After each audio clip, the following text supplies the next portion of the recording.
Vous êtes-vous déjà senti entouré d'un monde qui semble se retourner contre Dieu, où les nations se soulèvent dans la tourmente et où les gens conspirent en vain, créant un scénario de chaos et d'oppression?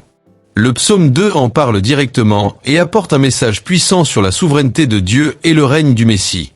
Il nous enseigne que, même face à la rébellion des nations et à l'opposition au Seigneur, Dieu a un contrôle absolu sur toute chose. Aujourd'hui, explorons ce psaume percutant et comprenons comment il s'adresse à nos jours, comment il peut avoir un impact sur nos vies et renforcer notre foi. Restez jusqu'à la fin, car vous découvrirez comment ce message peut vous apporter paix et courage pour affronter n'importe quelle situation.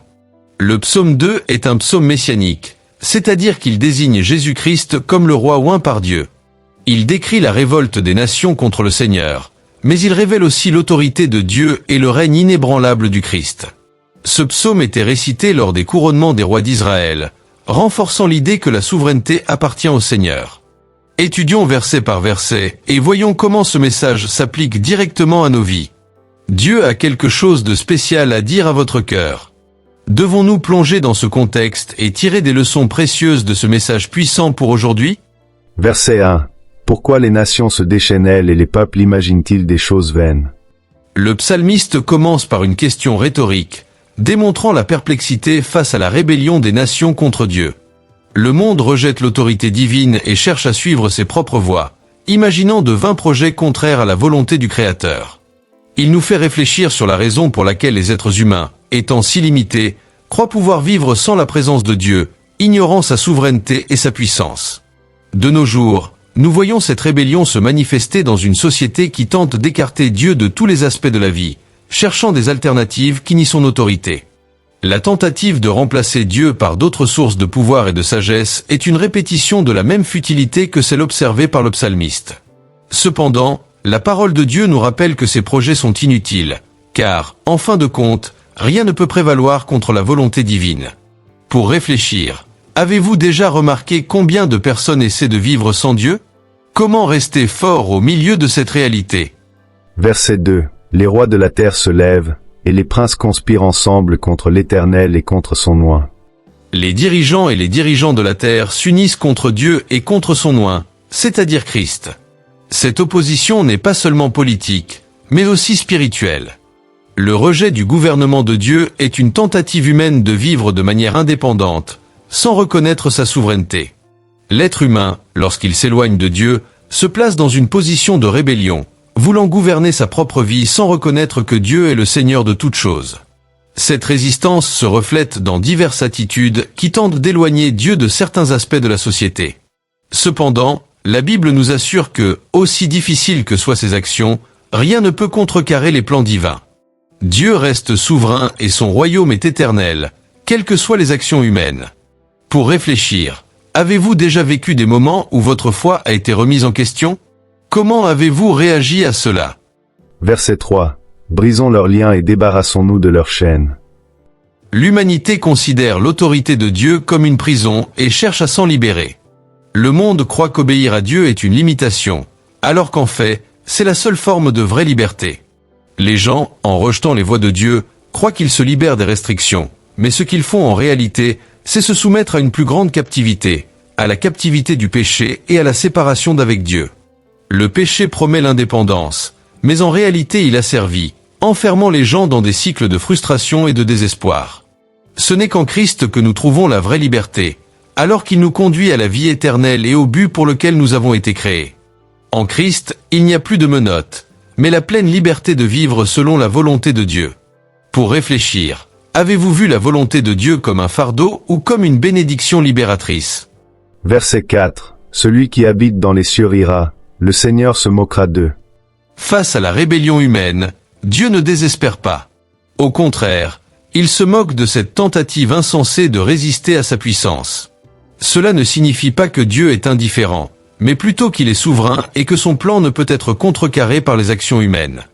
Dieu est si grand que, même face à une tentative de rébellion, sa réponse est l'expression de son autorité absolue et de sa confiance dans sa victoire finale.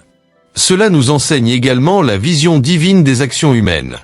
Alors que les humains, dans leur arrogance, tentent de défier l'autorité de Dieu, le Seigneur, depuis son trône céleste, considère ces tentatives comme insignifiantes et sans pouvoir réel. Pour Dieu, aucune opposition ne pourra empêcher l'accomplissement de son dessein éternel. Dieu reste aux commandes. Le mal peut paraître fort, mais il ne sera jamais plus grand que le Seigneur. Pour réfléchir, comment pouvez-vous maintenir votre confiance dans la souveraineté de Dieu au milieu des difficultés? Verset 5. Alors dans sa colère il leur parlera, et dans sa colère il les confondra.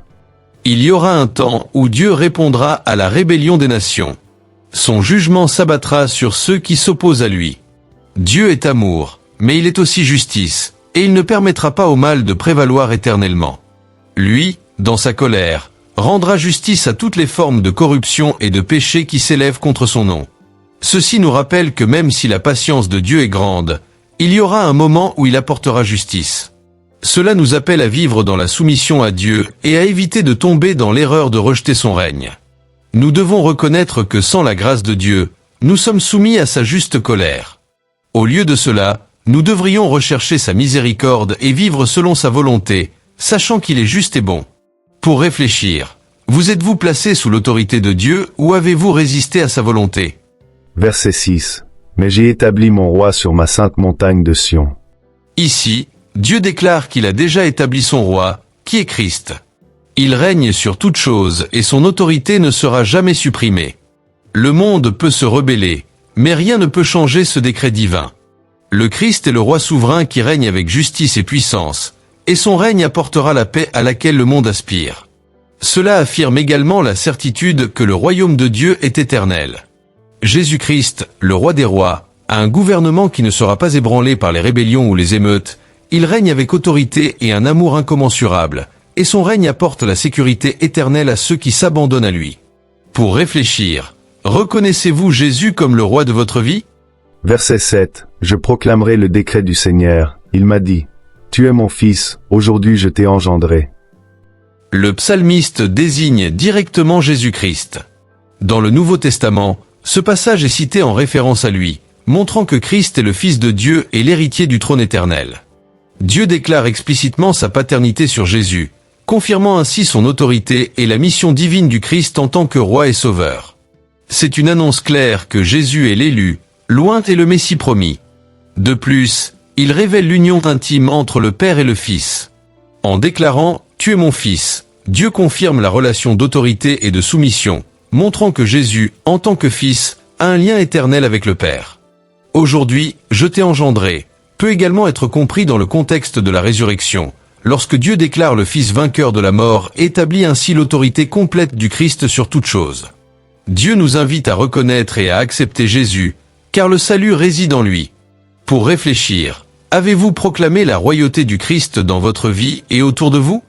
Verset 8. Demandez-moi, et je vous donnerai les nations pour votre héritage, et les extrémités de la terre pour votre possession. Dieu fait une grande promesse à Christ, lui donnant la terre entière comme héritage.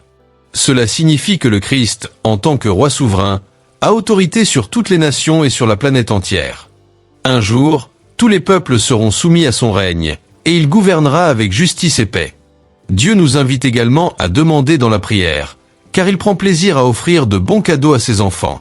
Ce verset révèle le désir de Dieu de bénir ceux qui se soumettent à la seigneurie du Christ et à la puissance de la prière, qui est une manière de nous aligner sur la volonté de Dieu pour notre avenir et celui du monde. De plus, cet héritage du Christ n'est pas seulement physique, mais spirituel. Il a reçu autorité sur les nations pour apporter le salut, la restauration et la paix au cœur de tous ceux qui le cherchent. La promesse de Dieu est une garantie que, grâce au Christ, la terre sera renouvelée et que son règne sera une source de bénédiction éternelle. Pour réfléchir, avez-vous demandé à Dieu avec foi, sachant qu'il est puissant pour agir? Verset 9. Tu les briseras avec une verge de fer, tu les briseras comme un vase de potier. Ici nous voyons la justice divine. Christ amènera le jugement sur ceux qui persistent à se rebeller contre Dieu. Son autorité est incontestable et son gouvernement sera établi avec justice. La métaphore de la barre de fer et du vase du potier révèle la force et l'irréversibilité de l'autorité du Christ. Il portera le jugement sur tous ceux qui choisissent volontairement de continuer à s'opposer à Dieu, brisant la résistance des méchants par sa justice. La barre de fer est un symbole d'autorité et de pouvoir absolu, tandis que le vase du potier suggère que ceux qui s'opposent à Dieu seront détruits, comme un vase brisé qui ne peut être restauré. Ce verset nous rappelle la gravité du jugement de Dieu et la nécessité d'être en phase avec sa volonté, car, en fin de compte, la justice de Dieu prévaudra. Pour réfléchir, êtes-vous prêts pour le retour du Christ et son règne éternel? Verset 10. Maintenant donc, ô roi, soyez sages, laissez-vous avertir, juges de la terre. C'est un appel à la sagesse. Dieu exhorte les dirigeants et tout le monde à entendre sa voix et à se soumettre à lui. La prudence spirituelle nous amène à rechercher le Seigneur et à nous détourner du mal afin d'éviter la destruction qui s'abattra sur les méchants. La vraie sagesse vient de Dieu, et ceux qui recherchent sa direction sont ceux qui seront en harmonie avec son royaume. C'est également un rappel pour nous tous de la nécessité de nous aligner sur la justice et les principes de Dieu dans nos vies. Ce faisant, nous serons mieux à même de vivre d'une manière qui honore Dieu et contribue à sa paix et à sa justice ici sur terre. Le verset souligne également qu'en écoutant et en suivant la voix de Dieu, nous faisons l'expérience d'un gouvernement meilleur et plus juste, basé sur la crainte et le respect de Dieu. Pour réfléchir, avez-vous recherché la sagesse de Dieu pour vos décisions? Verset 11. Servez le Seigneur avec crainte et réjouissez-vous en tremblant. Ce verset nous enseigne que nous devons servir Dieu avec révérence et en même temps avec joie. Craindre le Seigneur ne veut pas dire avoir peur de lui, mais plutôt le respecter, l'honorer et reconnaître son autorité sur toute chose. C'est une peur respectueuse, où nous voyons Dieu comme le roi souverain qui mérite notre adoration et notre respect. La joie, quant à elle, vient du fait de reconnaître sa bonté et sa grandeur, car le servir est un grand honneur et une grande bénédiction. Lorsque nous servons Dieu avec crainte, nous reconnaissons qu'il est digne de notre obéissance et que sa règle est pour notre bien. Ce verset nous invite également à célébrer le Seigneur avec un cœur qui, bien que respectueux, se réjouit de sa présence et de son amour. Servir Dieu est donc un acte de joie profonde, car nous vivons dans le but pour lequel nous avons été créés. Pour réfléchir, comment pouvez-vous servir Dieu avec plus de crainte et de joie? Nous pouvons conclure que le psaume 2 révèle un contraste saisissant entre ceux qui se rebellent contre Dieu et ceux qui choisissent de se soumettre à son autorité. Des nations peuvent se soulever, des puissants peuvent comploter contre le Seigneur, mais son plan reste inébranlable. Jésus-Christ, loin de Dieu, règne souverain et tous ceux qui lui font confiance trouvent la sécurité éternelle.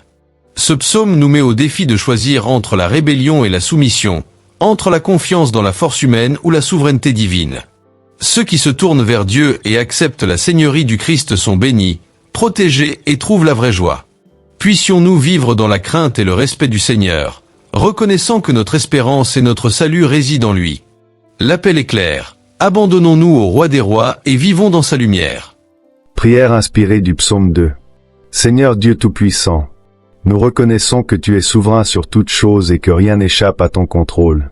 Le monde peut se rebeller contre toi, mais nous choisissons de te servir avec crainte et joie. Que le Christ règne dans nos cœurs et que nous puissions proclamer ton nom avec courage. Père, apprends-nous à faire confiance à ta justice et à ton plan parfait.